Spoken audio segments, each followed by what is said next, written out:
When Hurricane Michael's winds pushed up the Florida Panhandle, it took miles of the state's timber industry with it. That witnesses to the power of this storm. Landowner John Alter lost 50% of his trees in Jackson County. We had just planned on, as most hurricanes do, a dissipation of the winds by the time it got up to the Georgia border, which is only 10 miles away. Hurricane Michael proved all that to be wrong.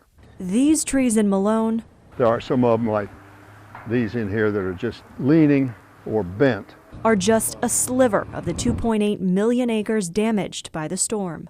We'll just chalk it up as a loss.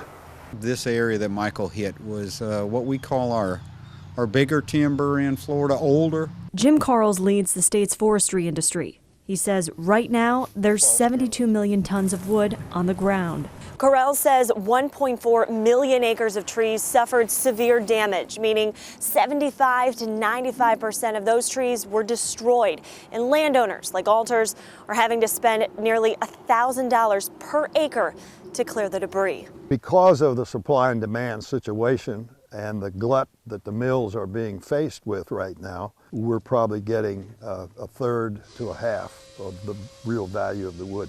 But that's not the only issue.